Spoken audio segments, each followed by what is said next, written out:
Party ప్రారంభించిన తర్వాత అందరూ స్ట్రక్చర్ లేదు, ఎలా చేస్తారు, ఎలా నడిపిస్తారంటే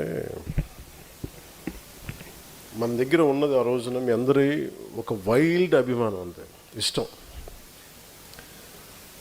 నా ప్రయత్నం అంతా ఏంటంటే నా మీద ఉన్న ఇష్టాన్ని,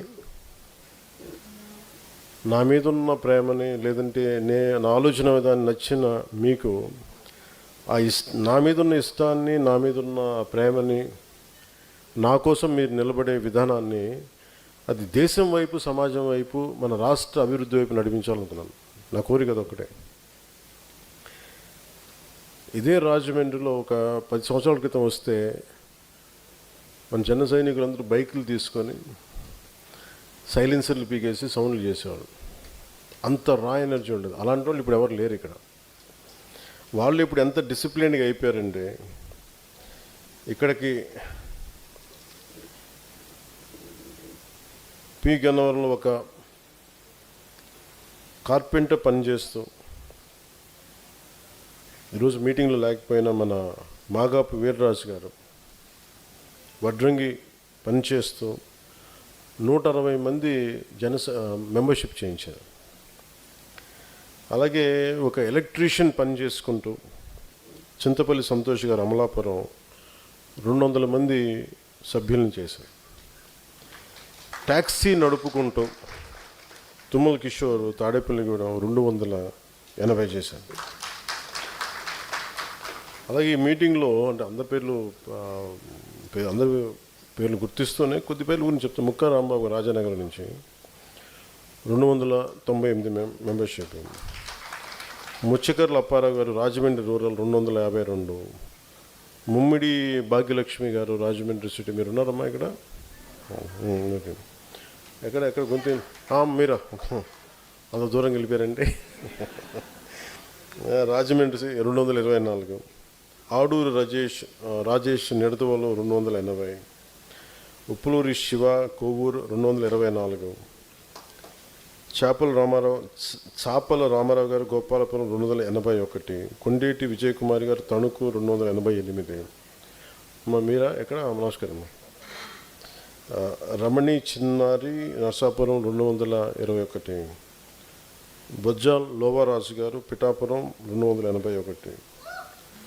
గనిశెట్టి లలితా దుర్గా గారు అమలాపురం 270. ఇవి మచ్చుకి చిన్న ఉదాహరణ చెప్తున్నాను. మీరు ఊహించండి, ఒక కార్పెంటర్ పని చేసుకుంటూ, ఒక ట్యాక్సీ నడుపుతూ, ఒక ఎలక్ట్రీషియన్ పని చేసుకుంటూ, ఇంట్లో బాధ్యతలు చూసుకుంటూ వచ్చిన గృహిణులు వీళ్ళందరూ కూర్చొని ఏ బేసిస్ మీద జనసేనకి ఇంత మెంబర్షిప్ చేశారంటే దీని భావజాలం చాలా ఆకట్టుకుంటూనే చేస్తారు. ఇన్ని సంవత్సరాలు ఒక పుష్కర కాలం ఎంత బలంగా నడపగలిగామంటే మీ అందరిలో ఉన్న ఒక ఆవేదన, ఒక కోపం, దానికి జనసేన ప్లాట్ఫామ్ అయింది. నేను దానికి ఒక ఫల్క్రమ్ లాగా ఒక సెంటర్ ఫిగర్ అయ్యాను. నేను దీన్ని ఒక బాధ్యతగా నడిపించాలి అని 10-12 సంవత్సరాలు, అంతకుముందు నాకున్న 2007 అనుభవం తీసేస్తే 14 నుంచి లెక్క పెట్టుకుంటే దాదాపు ఈరోజుకి ఒక పుష్కర కాలం బలంగా నిలబడి ఉండటం వల్ల ఈరోజు జనసేన 21 lakh మెంబర్షిప్ ఇచ్చాం. ఇది చాలా ఆర్గానిక్గా జరిగింది. ఇప్పుడు పార్టీ నడపడానికి ఇప్పుడు నేను ఎందుకు ఫస్ట్ టైం నిన్న మాట్లాడిన స్పీచ్ మాట్లాడకూడదు, ఈరోజు మాట్లాడాలి. యాక్చువల్గా మీతో మాట్లాడదామని మైండ్లో ఉండింది, కానీ అది నేను ఆ సమయం కదా వచ్చి మాట్లాడేశాను. మీ ఇందాకంటే ఆలోచిస్తాను మీతో ఏం మాట్లాడాలనుకుంటున్నాను.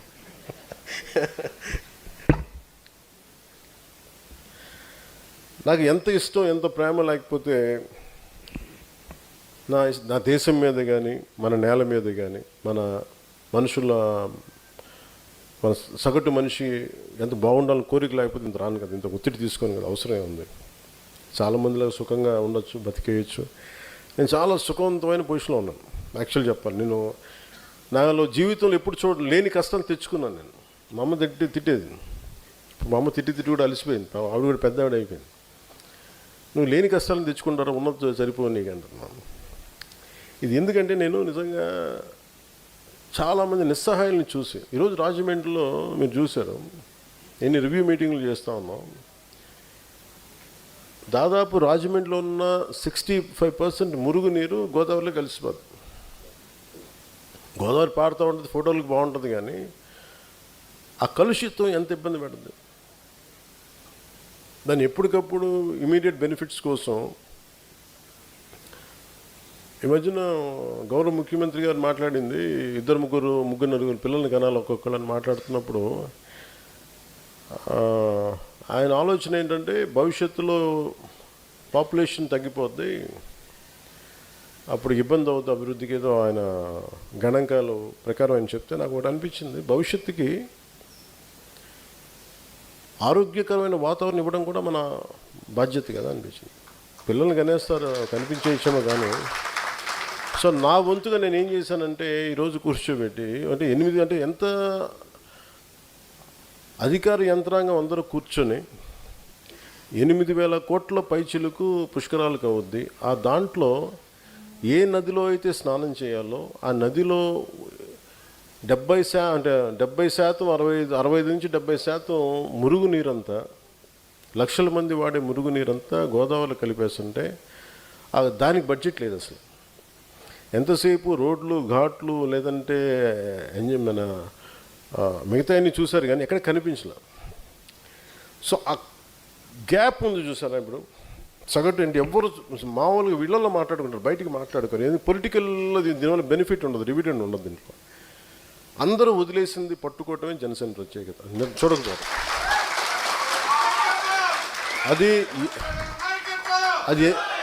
అది ఎందుకు పుడుతుందంటే సగటు మనిషి తాలూకు ఆవేదనని జనసేన అర్థం చేసుకున్నంతగా ఎంతమంది అర్థం చేసుకున్నారు నా సందేహం. దాని నుంచి ఉత్పన్నమైన ఇవన్నీ. సో మీరు ఆ భావాన్ని మీరు సంపూర్ణంగా మీరు అలవర్చుకుంటే, if you become an embodiment of Janasena ideology, మీరు జనసేన భావజాలానికి మీరు ఒక రూపం అనేది మీరు కల్పిస్తారు. మీరైతే మార్పు చాలా తక్కువ వ్యవధిలో వస్తుంది మార్పు. మరి దానికి మనం చేయాలంటే మనం ఏం చేయాలి పార్టీ పరంగా అంటే we have to be an extremely discipline force ఉండాలి. ఒక వ్యవస్థను నడపాలి అంటే నేను అన్నీ మాట్లాడతా, కులాల గురించి మాట్లాడతాను, మతాల గురించి దేనికి మాట్లాడతానంటే ఒక డాక్టర్ దగ్గరికి ఒక జబ్బు వెళ్తే డాక్టర్ ఏం మాట్లాడితే, బాబు నీకు ఇక్కడ ముక్కు బాగాలేదమ్మా, నీకు ఇక్కడ గుండెల్లో ఒక జబ్బుని వాళ్ళు ఎక్స్ప్లెయిన్ చేస్తారు, గుర్తిస్తారు రకరకాల టెస్టులు పెట్టి. అలాగే నాకు సోషల్ డాక్టరింగ్ ఇష్టం. నాకు దాన్ని కన్వీనియంట్గా నా పొలిటికల్ గెయిన్స్కి నేను ఎప్పుడు నిజంగా చెప్పాలి, నాకు నిజంగా పొలిటికల్గా నాకు ఎప్పుడు ఇంట్రెస్ట్ లేదు. నాకు సామాజిక మార్పులు చాలా ఇష్టం. ఎందుకు నేను అలాంటి వ్యక్తి నాయకుడి కోసం ఎదురు చూశాను చిన్నప్పుడు అంతా. నాకు అలాంటి ఎవరు దొరకలేదు. అందుకే నేను ఎవరు దొరకనప్పుడు కూర్చోబెట్టి అట్లీస్ట్ నాకు ఇష్టమైంది నేను చేసుకుని వెళ్దామంటే నన్ను మీరు అందరూ కలిపి ఇక్కడ దాకా పట్టుకొచ్చాను. నిన్న విశ్లేషకుల చేత కూడా తిట్టించారు నన్ను మీరు. మరి డిసిప్లైన్డ్ ఫోర్స్ కావాలి. 12 సంవత్సరాల క్రితం ఇదే మాట చెప్పాలంటే ఎంతమందికి అర్థమైంది నేను చెప్తే? 12 సంవత్సరాల క్రితం నేను కూర్చోబెట్టి మాట్లాడి బలంగా నిలబడితే ఈ రోజున ఇంతమంది అర్థం చేసుకున్నారు. కాలం మిమ్మల్ని ఒక శిల్పాన్ని మలిచినట్టు మలిచింది కాలం మిమ్మల్ని. 12 సంవత్సరాలు నేను నిలబడ్డాను కాబట్టి, మీరు నిక్కచ్చిగా బలంగా నిలబడ్డాను కాబట్టి మిమ్మల్ని మీరు షేప్ చేసుకున్నారు. ఈరోజు చెప్తున్నాను, this is the time to shape Janasena's future, Janasena's destiny. అందుకే నేను పొద్దున్న లేకగానే ఒక ఆలోచన వచ్చింది, ఏం చెప్పాలి వస్తే కూర్చోబెట్టి అంటే ఏదో నాకు సభ పెట్టినప్పుడు కూర్చోబెట్టి నాకు నిద్ర పడదు. నాకు మా వాళ్ళందరూ వస్తారు, ఏం మాట్లాడాలి, ఏం చెప్పాలి వీళ్ళకి అని అనుకున్నప్పుడు నాకు అనిపించింది, ఎందుకు ఉద్యమని పేరు పెట్టాను, ఎందుకు సాధక్ అనే పేరు పెట్టాను, ఎందుకు ప్రధాత అనే పేరు పెట్టాను అంటే పేర్లు అనేది రిలవెంట్. నేను ఏదో పేర్లు పెట్టుకోవచ్చు. అది నేను అనిపించింది, అది నా జీవితంలో భాగాలు అవన్నీ. నేను అనుకున్నా ఎలా వచ్చినాయి పేర్లు నాకు అనుకున్నాను. నేను మనోహర్ గారితో కూర్చోబెట్టి అసెంబ్లీ సెషన్స్ మధ్యలో ఇద్దరం కూర్చోబెట్టి ఇలా మాట్లాడుకుంటామంటే ఇలాంటి పదాలు చెప్పాను, పర్యాయ పదాలు వెతుకుతూ ఆ పదాలు వెతుకుతూ సార్ నాకు ఇవి బాగున్నాయి చేద్దామంటే దాన్ని పెట్టాను. సో ఈరోజు పొద్దున్న తెల్లవారుజామున ఈ మా దుర్గేష్ గారి బాధ్యతలు మొత్తం మొత్తం అన్ని పొల్యూషన్ ప్లాంట్స్ అని తిప్పేశారు. మొత్తం మురుగు నీళ్ళు ఎక్కడెక్కడ ఉన్న డ్రైనేజ్ కాలు మొత్తం తిప్పేశారు ఈ రోజున. సో అందుకని రెడీ అవ్వడానికి వెళ్ళినప్పుడు ఒక 5:30కి మెలుగు వచ్చి అనుకున్నాను, ఈరోజు దేని గురించి చెప్పాలి ఈ రోజున అనుకున్నాను. సో నాకు ఈ 3 ఎలా వచ్చినాయి, 3 పేర్లు అనుకుంటా ఉంటే ఇది నా జీవితంలో బాగాలేదు. ఇక నేను చూస్తుంటే మన మాగాపు వీర్రాజు గారు కానీ, లేదంటే చింతపల్లి సంతోష్ గారు కానీ, తూముల కిషోర్ కానీ ట్యాక్సీ మన వీళ్ళ ముగ్గురు జస్ట్ ఒక మీరు భాగ్యలక్ష్మి గారు మీరమ్మా, భాగ్యలక్ష్మి మీరమ్మా ఇక్కడున్న మన చేసిన మన ఆడపడుచులు కానీ